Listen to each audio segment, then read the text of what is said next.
di dalam jemaat ini. Kita bersyukur kepada Tuhan, kita diizinkan Tuhan untuk memuji-muji Tuhan dan mendengar kebenaran firman Tuhan. Pagi hari ini saudara, saya akan menyampaikan suatu firman Tuhan dengan tema esensi kebenaran.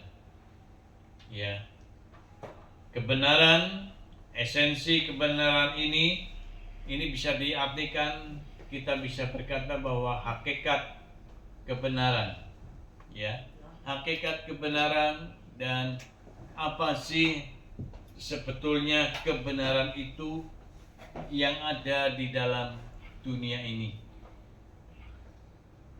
Ada banyak orang mencari kebenaran, ya, ada banyak orang berjuang untuk mencari suatu nilai-nilai hakiki kebenaran. Dan ada banyak orang di dalam dunia ini berusaha untuk hidup itu dalam keadaan yang baik dan benar. Saudara, ya, terkadang orang mengeluh, saya sudah berusaha baik, sebaik mungkin saya harus melakukan kehidupan saya supaya saya itu tidak bercacat dan tidak bercela. Tetapi susah, ya, saya selalu jatuh di dalam dosa, saya selalu jatuh di dalam masalah, saya jatuh di dalam persoalan-persoalan yang kadangkala saya nggak terpikir kenapa saya harus melakukan itu, kenapa saya harus keluar kata-kata yang seharusnya saya tidak ucapkan, tetapi kadangkala saya bisa mengucapkan dengan kata-kata yang pedas, sehingga saya kok nggak bisa mengerem. Setelah kita berbuat, melakukan, ataupun kita bertindak, terkadang kita baru menyesal setelah kita melakukan sesuatu yang sudah berjalan. Saudara yang Tuhan kasih, bukankah ada banyak orang yang melakukan tindakan kesalahan itu baru menyadari kesalahan yang mereka buat itu benar-benar mencoreng nama baik mereka, saudara, ya. Dan itu nggak sadar, terkadang kita juga bisa melakukan, entah itu tipu daya, entah itu kebohongan, entah itu rekayasa dan sebagainya. Di dalam kehidupan kita, terkadang kita kerap kali muncul di dalam keberadaan kita, ya. Saudara yang Tuhan kasihi, manusia ini penuh dengan kekurangan, penuh dengan kelemahan. Oleh sebab itu, mari kita buka hati kita untuk mengerti esensi kebenaran itu, ya. Kebenaran yang hakiki, yang benar-benar itu benar, yang keluar dari kehidupan kita, supaya apa yang kita perbuat itu adalah kebenaran. Bukankah Allah menginginkan bahwa seyogianya hidup kita, kalau kita sudah mengerti sebagai anak Tuhan, hidup kita ini tidak ada lagi kebohongan, tidak ada lagi kejahatan. Tuhan katakan, kalau iya, katakan iya. Betul? Kalau tidak, katakan tidak. Nah, ini yang Allah inginkan. Nah, selebihnya dari itu adalah dosa. Kalau engkau berkata bohong, kalau engkau bersaksi dusta, itu adalah kejahatan di mata Tuhan. Dan itu adalah tipu daya iblis yang memperdaya pikiran kita, hati kita, perasaan kita sehingga kita tunduk kepada pengaruh iblis. Saudara yang Tuhan kasihi, saya baru melihat ada suatu kesaksian seorang yang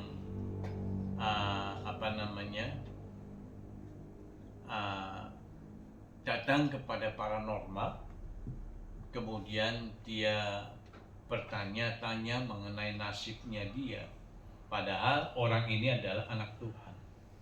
Ya, nah, saudara yang Tuhan kasihi, orang ini yang datang kepada paranormal ini terkejut, terheran-heran, kenapa paranormal itu kok tepat sekali apa yang ada di dalam kehidupan kita, saudara. Ya, kok dia tahu perbuatan-perbuatan yang saya lakukan, yang saya perbuat, dan dia tahu persis. Saudara yang Tuhan kasih, saya katakan, di dalam kuasa kegelapan itu tidak ada kebenaran, ya, tidak ada kebaikan. Kenapa mereka tahu kehidupan kita? Ya, kenapa mereka kok mengerti apa yang saya perbuat di tahun ini, di mana dan sebagainya, mereka tahu. Saudara, perhatikan. Ini kuncinya, rahasianya. Kenapa mereka tahu? Pada waktu kita berusaha untuk menghampiri paranormal, untuk datang ke paranormal, untuk minta pendapat paranormal, itu roh kita sudah tunduk kepada roh kuasa kegelapan. Ya. Dan pada waktu roh kita sudah tunduk kepada kuasa kegelapan, tentu saja kuasa kegelapan lebih berkuasa, tentu saja kuasa kegelapan lebih dominan, lebih lebih berkuasa kepada kehidupan kita, sehingga apa yang ada di dalam kehidupan kita, kuasa kegelapan atau paranormal itu mengetahuinya. Dan mereka dibisikin iblis untuk berkata-kata apa yang mereka tahu.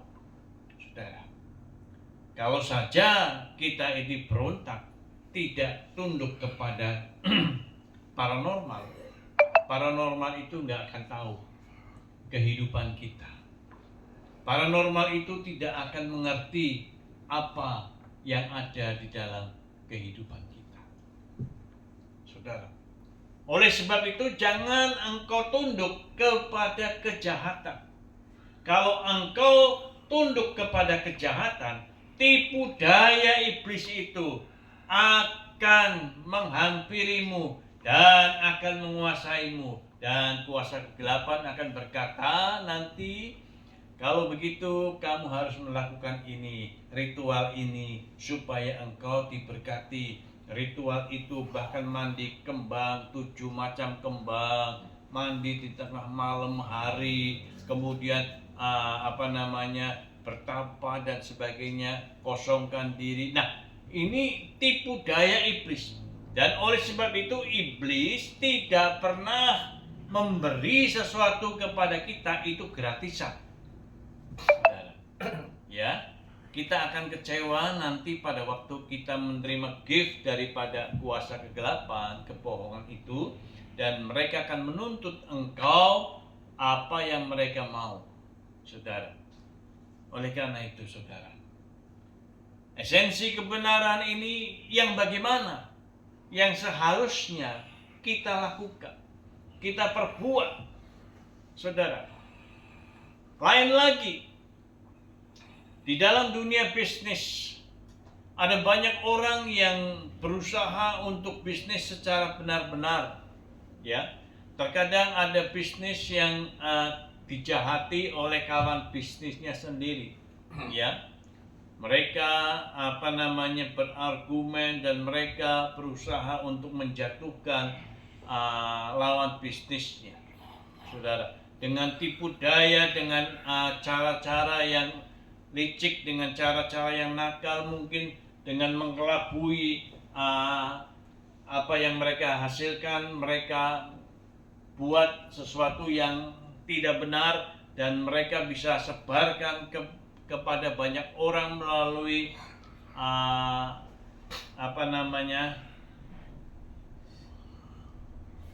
HP atau melalui FB atau melalui laptop atau melalui apa saja mereka sebarkan, dan banyak orang tahu. Jadi mereka mengecap bahwa lawan bisnis si A itu, wah, selama ini saya bisnis sama dia berarti dia curang. Nah saudara, padahal itu adalah hoax dan itu menjatuhkan bisnis lawan orang lain, sehingga supaya mereka lari dan mereka mencari bisnis yang baru yang sesuai dengan kriteria yang mereka harapkan. Saudara yang Tuhan kasih, orang yang merasa dicurangi, orang yang merasa zolimin ataupun jahatin, mereka akan berusaha semaksimal mungkin.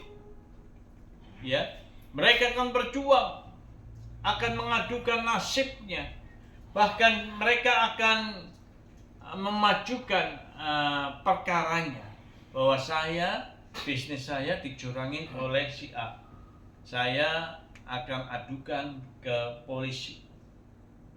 Saudara, ya, sampai mereka berjuang untuk mendapatkan kebenaran itu. Bahkan kalau dia merasa benar, mereka tidak segan-segan untuk memajukan perkaranya, persoalannya itu ke meja hijau. Meja hijau itu artinya disidangkan, ya, disidangkan, atau mereka panggil pengacara yang hebat, ya, memanggil pengacara yang top markotop, sehingga bisa menjatuhkan lawan yang mencurangin saya atau yang menjahati saya. Saudara, nah inilah kriteria-kriteria yang biasanya orang berjuang untuk mendapatkan nilai kebenaran. Ya, kebenaran itu mereka kejar semaksimal mungkin.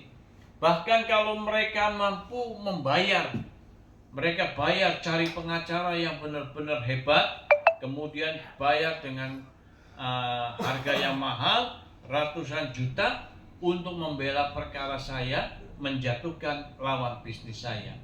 Betul ya? Seperti itu. Jadi kebenaran ini mereka perjuangkan untuk mendapatkan suatu kebenaran yang benar-benar benar di dalam kehidupan pribadi orang itu sendiri.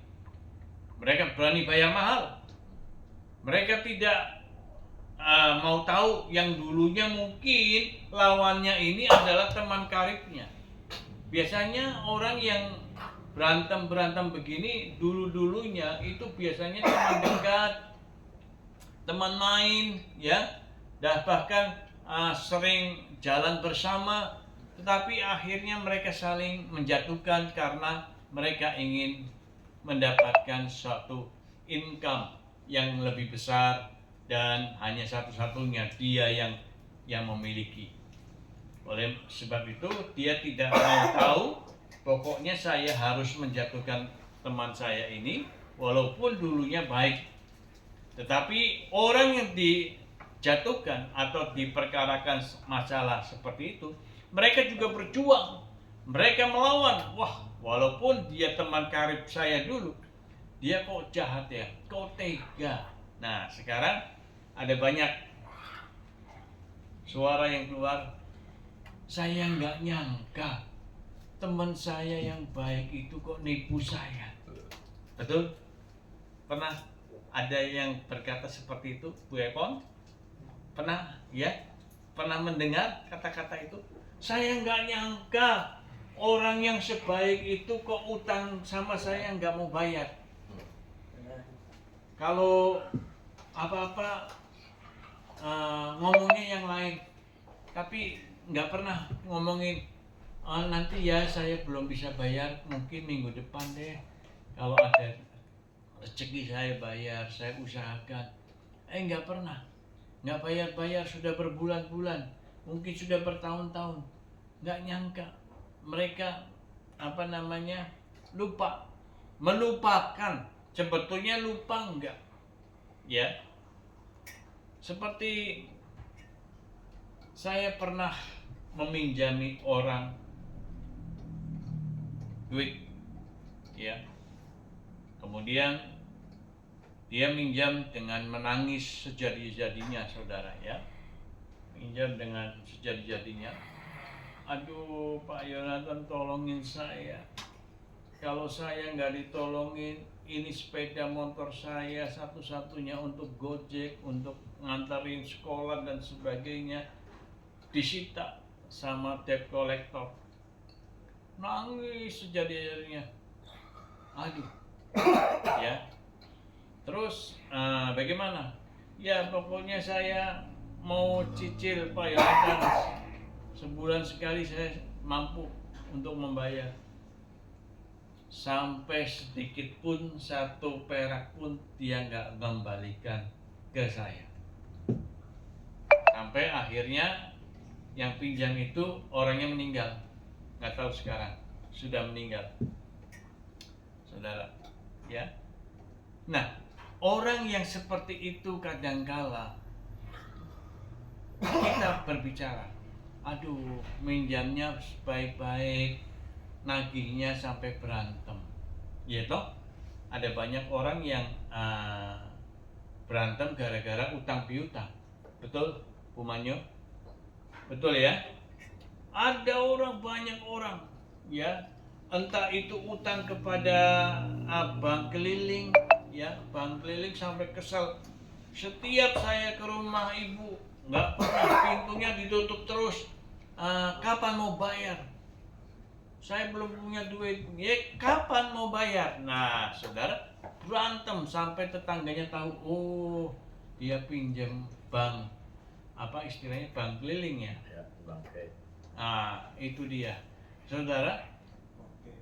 Hal-hal seperti itulah terkadang kita tidak bisa berbuat baik, ya. Orang nggak nyangka yang tadinya baik-baik ternyata kehidupannya tidak bisa dipegang omongannya. Apa yang dia bicarakan dia tidak bisa tepati dan mereka nggak bertanggung jawab, saudara. Nah, kebenaran yang bagaimana yang seharusnya kita bisa perjuangkan, saudara, ya. Ada banyak kebenaran orang yang berjanji kepada kita, ya. Orang yang berjanji kadangkala janji itu adalah apa ya? Utang atau komitmen pribadi bahwa benar orang itu benar-benar demikian, ya. Kalau kita berjanji, seandainya saya janji sama Pak Wandi, ayo kita besok. Terkadang saya malu, Pak Wandi datang lebih dulu di lokasi, ya. Saya pernah berjanji ketemu di Kramat Jati, ya Pak Wandi, ya. Nah, di pinggir jalan lagi, ya, di pinggir jalan, ya. Tapi Pak Wandi, Pak, ya, saya menyampiri dia, tapi dia nggak terlambat, ya. Komitmennya itu tepat, on time, orang bilang. Nah, inilah yang seharusnya kehidupan kita. Jangan kita berjanji telatnya 1 jam, orang suruh nunggu, kepanasan, bisa masuk angin, bisa kehujanan, ataupun kelaparan mungkin, saudara, ya. Nah, hal-hal seperti itu terkadang di dalam kehidupan kita itu tidak ada kebenaran yang kita bisa berikan kepada orang lain, contoh untuk hal yang baik terhadap diri kita. Saudara yang Tuhan kasih, bagaimana esensi kebenaran ini, apakah ada di dalam kehidupan kita?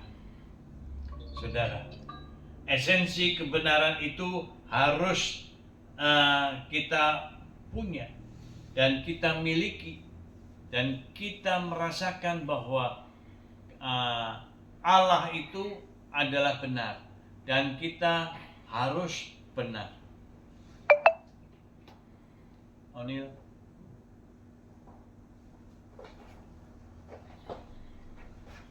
sebentar, ada trouble.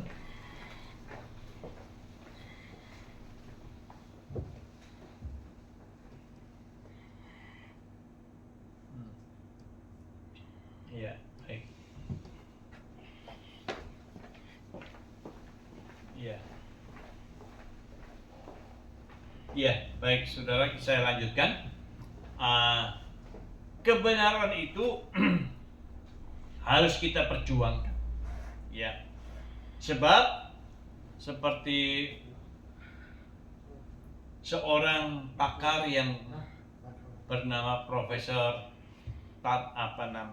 lupa saya. Profesor Sahertapi, ya. Sahertapi pernah berkata demikian, ya.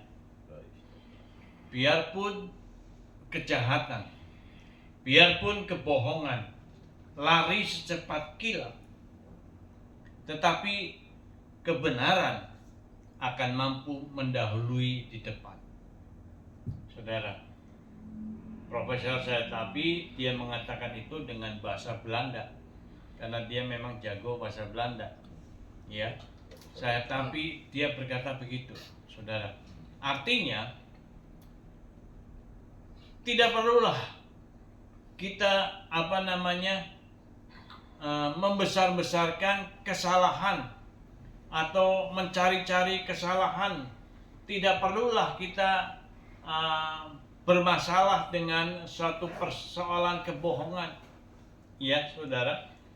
Kita tidak perlu berbuat usaha kita yang curang, ya, yang tidak baik. Oleh karena itu nanti kebenaran akan nampak, ya, ada di dalam kehidupan kita akan terlihat. Oleh karena itu kebenaran itu tidak perlu dibela, ya. Kebenaran tidak perlu gentar, tidak perlu ketakutan. Waduh, saya disidang. Ini masalah pembunuhan yang 8 tahun silam. Pembunuhan apa itu? Vina, ya. Ini mana kejahatan atau kebenaran yang akan nampak? Nanti akan terlihat. Kalau memang itu kejahatan, ya akan terlihat. Oleh karena itu kebenaran itu tidak perlu dibela yang maksimal, mati-matian, tetapi kebenaran itu akan terlihat pada waktunya akan tiba. Seperti contohnya di daerah mana tuh, Jakarta Selatan, saya nggak sebut daerahnya, ada seorang pengusaha yang menjual air isi ulang, ya. Kemudian dia menjual gas LPG. Nah, dia punya ruko berapa lantai? 3 lantai. Kemudian dia bisa mentransfer gas LPG, ya Pak, ya. Gas LPG dari besar masuk ke yang kecil. Kemudian dia bisa membuat air isi ulang dari sumurnya dia sendiri, bukan air dari pegunungan yang dia datangkan melalui tangki. Kalau melalui sumur melalui pegunungan dari Gunung Salak atau gunung mana sana saudara, itu harganya juga cukup tinggi, ya toh. Nah, mereka isi dengan air tanah. Lama-lama ada keluarga yang komplain kepada mereka, ya, dan mereka dilaporkan kepada polisi bahwa air isi ulangnya dia bukan air asli dari pegunungan. Ada banyak orang yang kena diare, ada banyak orang yang kena sakit perut dan sebagainya. Nah, karena mereka langsung minum kan, nggak dimasak lagi kan. Nah, saudara, inilah yang terjadi, bahwa nanti kebenaran itu akan muncul walaupun kebohongan itu lari secepat kilat, ya. Dan akhirnya mereka terbongkar. Ruko yang 3 lantai itu mereka selidiki dan ada pengoplosan gas, ada pencampuran air isi ulang dan sebagainya. Nah, mereka menjadi kaya dan mereka bisnisnya menjadi besar, tapi karena kejahatan. Saudara yang Tuhan kasih, ini yang kerap kali muncul di dalam kehidupan kita. Jangan takut kepada situasi keadaan yang seperti demikian, karena nanti kebenaran itu akan nampak pada waktu kita hidup di dalam Tuhan. Saudara yang Tuhan kasihi, tahukah kita bahwa sebenarnya kebenaran itu tidak lain dan tidak bukan hanya di dalam Kristus. Ya, kebenaran itu tidak ada di tempat lain, tidak ada di pegunungan ataupun di lembah-lembah ataupun di mana-mana, tetapi kebenaran itu ada di dalam Kristus. Kalau engkau mencari kebenaran di badan hukum, ya, sarjana hukum, justru di situ banyak kecurangan. Kalau engkau mencari kebenaran itu kepada polisi, ya, polisi akan bertanya. Pada waktu kami punya masalah si Otniel, Bapak mau minta ditangani masalahnya, Bapak berani bayar berapa? Nah, si Otniel digituin, dia nggak bisa jawab. Saya jawab, baik Pak, kalau Bapak berhasil dan bisa mengembalikan itu dana, 50 saya, 50 Bapak. Tapi bayar di muka ya Pak? Wah, enggak. Berhasil, kita bagi 2. Saya bilang begitu. Wah, nggak bisa Pak. Nggak bisa. Saudara yang Tuhan kasih, hal inilah yang kerap kali kita mencari pada orang-orang yang kelihatannya bisa kita harapkan. Tetapi sebenarnya di situ tidak ada kebenaran. Di situ tidak ada kebaikan. Yang ada apa? Menguntungkan mereka. Saudara yang Tuhan kasihi, Yesuslah kebenaran yang hakiki. Seperti tertulis di dalam Yohanes 14 ayat 6. Kata Yesus kepadanya, "Akulah jalan dan kebenaran dan hidup. Tidak ada seorang pun yang datang kepada Bapa kalau tidak melalui Aku." Saudara, kebenaran itu akan membawa kita kepada Bapa. Tetapi perhatikan, kalau engkau mencarinya di dalam Yesus. Saudara, mencarinya di dalam Yesus bagaimana? Ya, engkau datang ke gereja. Engkau membuka telinga hati kita, ya. Engkau mendengar kebenaran firman Tuhan. Setiap firman Tuhan yang kita dengarkan, kita amini, kita praktekkan, kita jalankan sesuai dengan rencana Tuhan. Amin. Amin. Jangan kita yakin bahwa kebenaran dalam Yesus tapi tidak pernah ibadah, tapi tidak pernah berbakti kepada Tuhan, tapi tidak pernah membaca Alkitab. Nah, saudara, siapa di antara kita yang hatinya tidak pernah merindu membaca Alkitab? Saudara, Alkitab itu adalah surat cinta dari Yesus kepada kita. Saya ingat dulu pada waktu saya pacaran, saya kalau pulang ke kampung itu istri saya itu langsung cepet-cepet tulis surat. Jangan lama-lama ya yang pulangnya. Saya peluk suratnya di dada saya. Ya, kadang-kala saya cium. Saudara, nggak tahu kalau saudara dulu kan belum ada HP.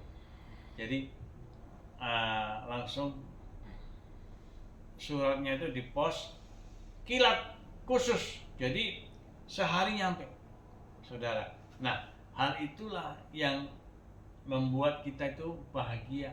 Ya, bukannya bahagia kalau kita dapat surat cinta dari kekasih kita. Betul ya Pak Wandi ya? Zaman dulu Pak Wandi surat-suratan nggak? Enggak ya Pak. Jaraknya dekat Pak. Oh, jaraknya dekat ya. Jadi langsung datang aja. Langsung aja datang. Ya, iya saudara. Saya sampai penginjilan ke Bali. Saya bilang saya ada di Bali, alamatnya ini. Besok ada surat datang, saudara. Ya, saya lihat, wah, dari Vera. Ya, saya peluk, saya cium, saya baca. Bukan sekali saya baca, 2-3 kali saya baca surat itu, saudara. Kenapa? Karena surat cinta. Nah, demikian juga hanya Yesus yang ada kebenaran. Surat cinta itu dari Yesus untuk saudara dan saya. Kenapa saudara tidak pernah baca Alkitab? Saudara baca, dibersihkan dulu, ya, karena debunya banyak, karena saudara tidak pernah baca. Ya, saudara lapin dulu supaya tidak berdebu dan tiup-tiup. Saudara, nah, ada banyak orang yang Alkitab ini menjadi pajangan. Tidak lagi menjadi bacaan, tetapi menjadi pajangan di dalam rumahnya sendiri. Saudara, hal inilah yang terkadang Tuhan Yesus kecewa. Alkitab tidak untuk menjadi pajangan, ya, tetapi Alkitab menjadi bacaan. Saya pernah datang ke rumah orang kaya. Dia punya perpustakaan banyak bukunya. Nah, salah satunya dia punya Alkitab bahasa Inggris, ada bahasa Belanda, ada bahasa Jerman, ada bahasa Sunda, ada bahasa Jawa, ada bahasa Indonesia. Pak, Alkitabnya banyak amat. Ya, ini perpustakaan saya. Jadi perpustakaannya perpustakaan rohani dan perpustakaan umum. Jadi saudara, Alkitab itu bukan dibaca tapi menjadi pajangan di dalam rumahnya. Saudara yang Tuhan kasih, saya nggak tahu apakah dia sudah baca semuanya bahasa-bahasa itu atau hanya untuk pajangan. Saudara, Alkitab tidak perlu untuk pajangan, tetapi Alkitab ini ada di dalam hati kita, ya, ada di dalam pikiran kita, ada di dalam perasaan kita. Semua Allah yang menuliskan itu semua akan memberkati kita. Kemudian saudara yang Tuhan kasihi, satu ayat lagi, Yohanes pasal 8 ayat 32. Dan kamu akan mengetahui kebenaran, dan kebenaran itu akan memerdekakan kita. Amin. Ya, saudara, kalau saudara senang membaca Alkitab, engkau senang ibadah, dan itu akan memerdekakan kita. Memerdekakan kita ini artinya apa? Orang yang merdeka itu benar-benar bebas. Orang yang merdeka benar-benar bahagia. Orang yang merdeka adalah benar-benar yang sukacita. Ya, zaman dulu saya pernah mendengar cerita banyak orang-orang tua. Aduh, susah zaman penjajahan. Mau pakai celana jeans aja, pakainya celana pakai apa namanya itu bekas karung goni, katanya begitu. Harus dicuci bersih, kemudian ada kutu-kutunya, ada banyak. Nah, ada juga yang cerita lagi celananya pakai itu apa bekas karung terigu, ya, dijahit. Nggak tahu, dulu memang saya pernah lihat itu karung terigu, tapi kalau karung goni saya nggak pernah lihat. Karung yang bekas beras gitu loh Pak. Iya. Ya, itu. Kacang. Nah, kalau karung terigu masih wajar lah, masih bisa dicuci ya Pak ya, masih bisa. Nah, orang-orang zaman itu untuk pakai seperti itu aja susah, ya, harus berjuang, harus berusaha. Itu orang-orang yang di dalam penjajahan ataupun di dalam belenggu kuasa orang lain. Nah, saudara. Nah, orang yang merdeka zaman kita sekarang ini, saudara mau pakai celana jeans, celana jengki, celana hotspan ataupun celana apa saja, saudara bisa. Saudara. Kenapa? Merdeka. Nah, orang yang merdeka itu sukacita. Benar-benar Allah memberikan damai sukacita penuh kepada kita kalau engkau dibenarkan oleh Tuhan. Nah, pagi hari ini jangan mencari kebenaran di tempat lain. Jangan mencari kebenaran di lembah-lembah yang curam. Jangan mencari kebenaran di tempat perdukunan ataupun di paranormal. Ya, saya kerap kali lewat di daerah Pondok Gede, ada satu paranormal yang terkenal. Itu masih ngantri mobilnya sampai saat ini. Benar-benar. Ya, iya, ngantri dan bayar. Sekali dia datang bisa jutaan, saudara. Apalagi kalau dia mencari jodoh. Dia bisa nyantet itu perempuan datang kepada cowok itu. Berapa berani bayar? 10 juta? 20 juta?